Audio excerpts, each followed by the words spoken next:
Okay, so where and when were you born? I was born in Southsea, 13th of February 1946. Okay. Where did you spend your childhood? 3 years in Southsea, 3 years in Plymouth. When I was 7 we moved to Deal in Kent and stayed there.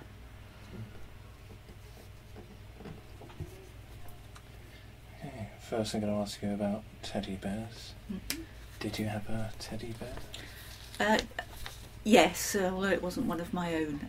It was my sister's Buddy, and she gave him to me when I was 7, and we'd moved to Deal and were living in rented accommodation while my father was waiting to come home from sea, and I had measles very badly, so she gave me her teddy bear. He already had a broken growl, and his paw was fraying, so he wasn't perfect.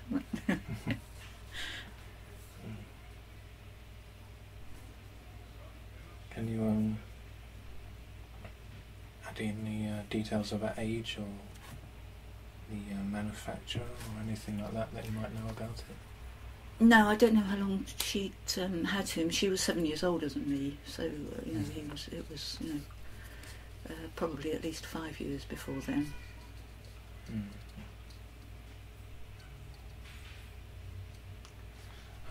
How did you play with it? I didn't really play with him. He was more of a companion. I mean, he was I suppose a substitute imaginary friend, really. He just used to sort of be with me when I was at home, when I was in my room. I mean, certainly when I was ill, he was beside me, but he lived on my bed. I don't remember him ever actually coming out of the bedroom. So it wasn't a sort of a Christopher Robin scenario where I would drag him around by one paw. He lived on the bed, and I would just go to him rather than him come to me. And did you play much with Buddy with your sister? No. Or you just shifted from one to the other? Yeah, no.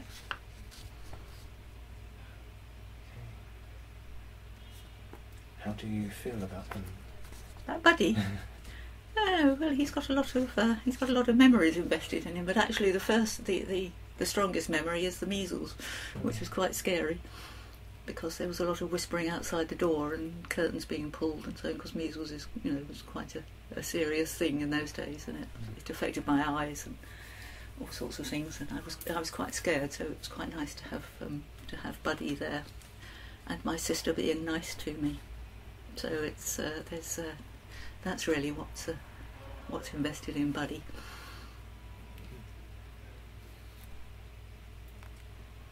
What are your best memories of it? Yeah, it would be that. I mean, that's definitely the strongest memory I have of him. Is of the illness and my sister being nice was probably one of the only 2 times I think I can remember her actually being nice to me. The rest is not so nice. That's obviously a childhood biased memory, but it's a very strong one. But it was not only unusual, but it worried me.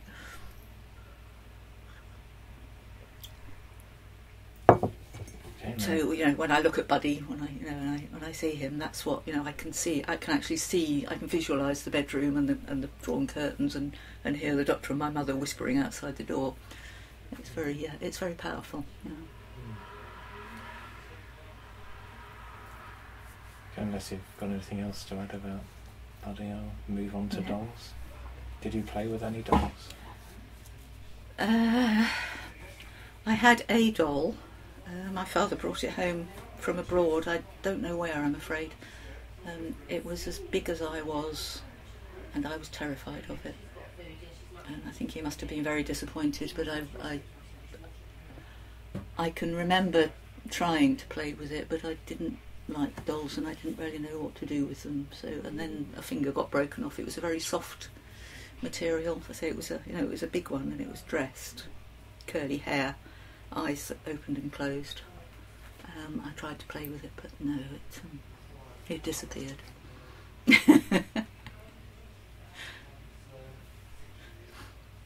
All I ever wanted really to play with was cars and a train set and Meccano. Oh, and marbles, yeah. Did you have anything else in the way of dolls or action figures that could be considered? I don't... Were there action figures in...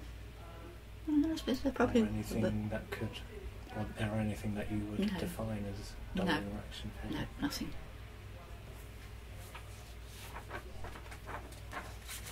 Okay, well, now on to construction toys then, as you mentioned, train sets and Meccano. Which ones did you play with? I never got Meccano. I always used to put it on my Christmas and birthday lists. And then one year when let's think, it must have been 8 or 9, I got for one of them, I think it was birthday, Baco building set, which I think at the time disappointed me. I don't know why I got that instead of Meccano, I still don't. But actually I learnt to love, and I spent a lot of time building with the Baco building set. A lot of time. I was never creative, but I was always very good at copying the designs that they gave you. So that took up a lot of my playtime after I'd had it. The train set, yes, I did get a train set. They finally caved and got me a train set. But again, it was children are horrible. It was quite disappointing because we lived in a small, we lived in a 2-up, 2-down, and there wasn't room for a train set that would stay up all the time. So it was they put it on a board, and it just went round and round, and there were no sort of extras. It was just a train, and what I wanted was one that it had a station, but I wanted trees and tunnels and all the rest of it, and obviously no room, no money for it. But yeah, I played with that for quite a lot. I mean, I wasn't displeased with it, but I just wanted it to be more.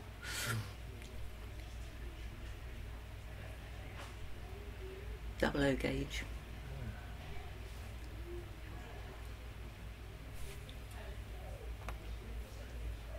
So how did you play with the train set and Baco?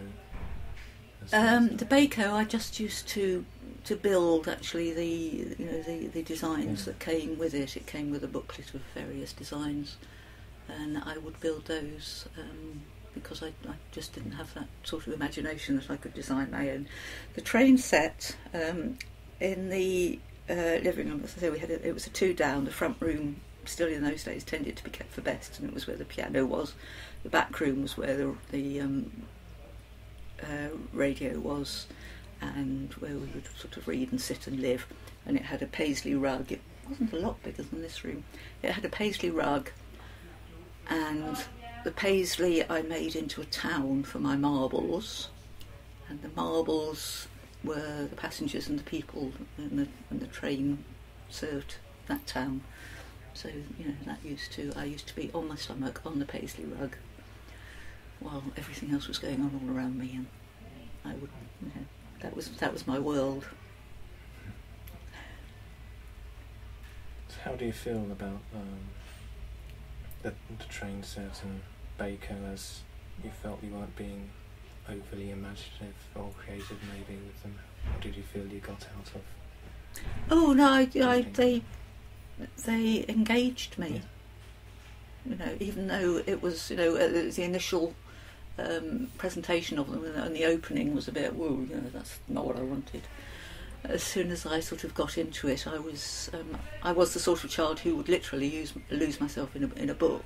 So I literally couldn't hear what was going on around me. So once I'd started that sort of play, I was gone. They'd have to actually physically touch me to bring me back out of my little marble train world.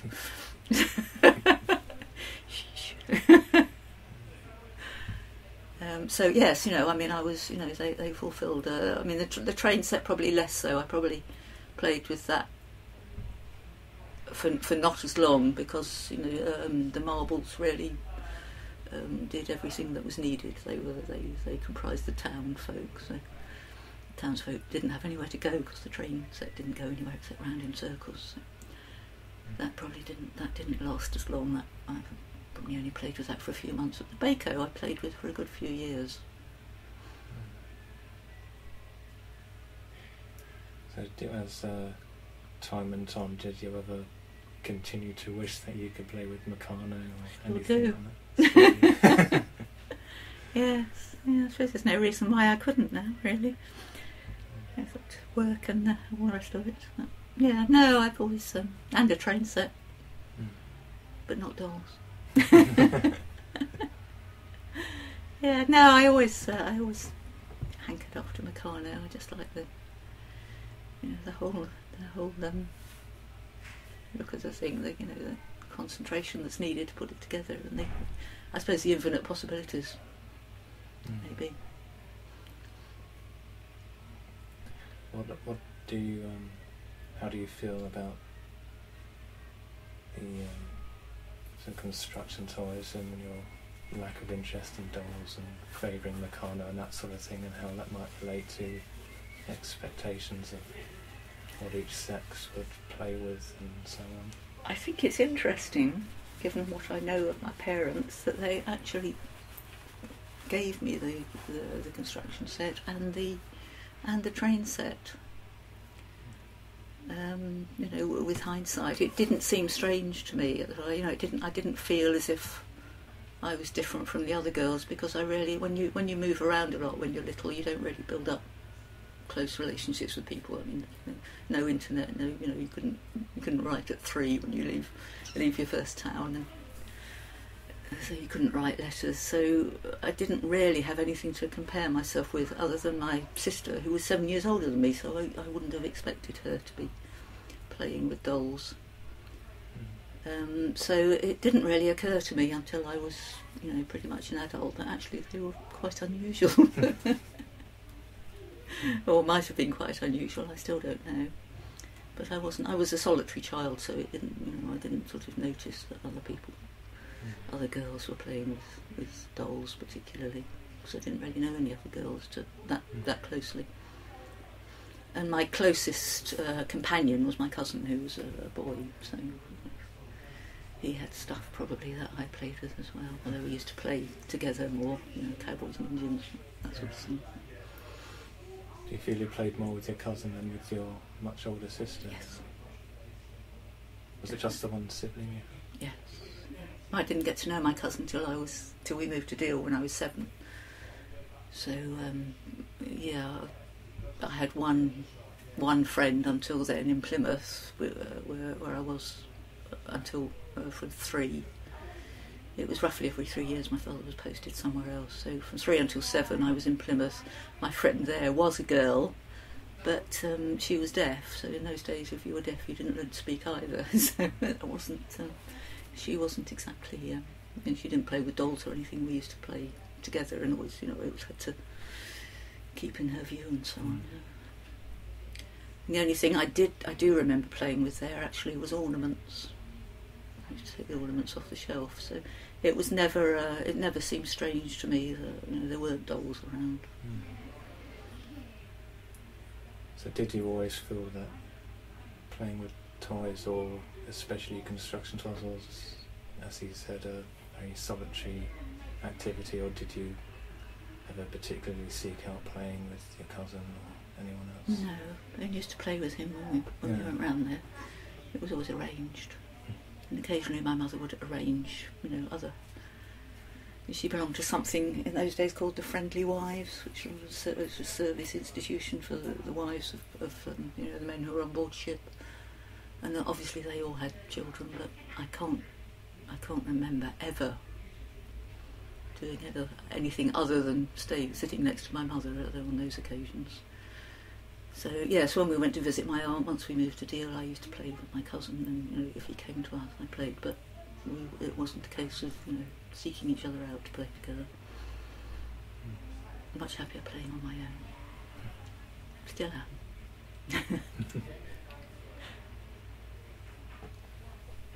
Do you have any best memories of Baco or the train set?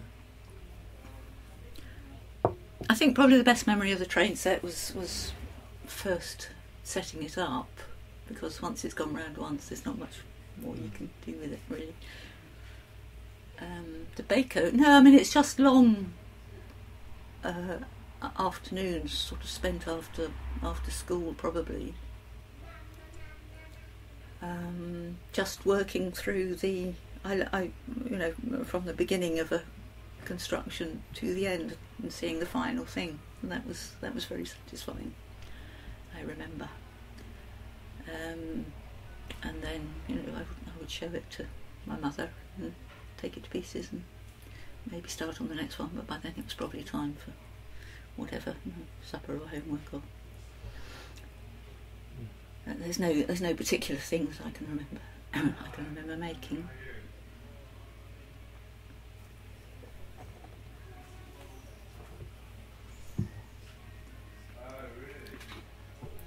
You said you combined or used your marbles as passengers in your trains. Did you tend to mix things together from time to time, different types of toys to play in when you were playing with them, or did you tend to keep things very separate from each other apart from that? Yeah, you see, I don't remember having any other toys other than those. I mean, obviously it was just after the war, and there wasn't a lot of money in the family, I can see with hindsight. So I don't, I've racked my brain since I knew I was coming to this, and I cannot remember anything other than the marbles and the Baco and the train set and this one doll.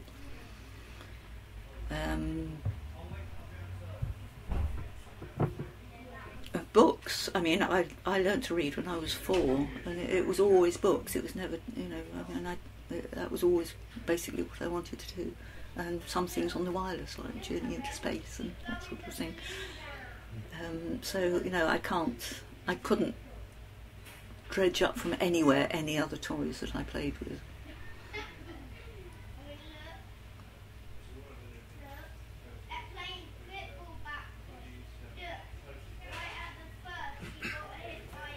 So what became of the Baco and train sets and everything else? The Baco's here. After you'd grown up? Oh, everything's here. The Baco's here. I don't know what became of the train set. I imagine that they probably sold it on. And Buddy's here as well. I don't know what happened to the doll. She just simply disappeared. I think she probably didn't move with us, actually, to deal. Because I didn't play with her and I was scared of her, so they wouldn't have kept her. The marbles, I just remembered something else I used to play with, dinky toys. Obviously they were part of the town. Yeah. Yes, yeah. So yeah, they were the only, and again this paisley rug was brilliant for that, because it had all the the separate areas that could be where the cars were and where the marbles lived and that sort of thing. Yeah, I always wish I'd kept those because they'd be worth something now. Again, I didn't have very many of them. Half a dozen old bus, and I would make a, that's interesting, it's coming back, I would make a garage for them. And obviously I'd have to take that down to make other things, but then I would remake the garage so that when I was playing with the combined play, the cars would have a garage to go to. Yeah.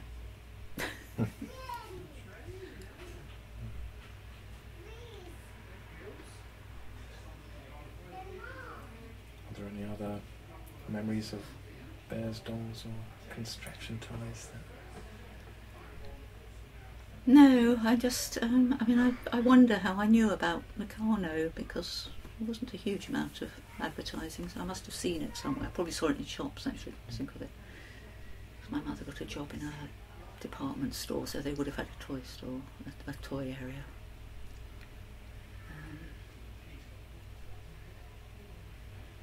No, I didn't have any other, I don't remember having any other soft toys. As I say, it was just after the war. I don't think there was very much around to actually buy.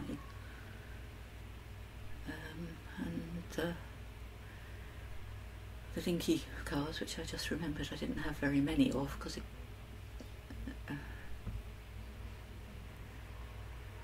I mean, you only used to get presents in those days on your birthday, basically, and at Christmas. So I mean, they were. I think the train set and the Baco were quite big presents for those days. And other than that, I would always get books and things. There weren't any other outstanding toys. Okay. Well, if we don't have anything else to add, thank you very much for participating. Okay, thank you.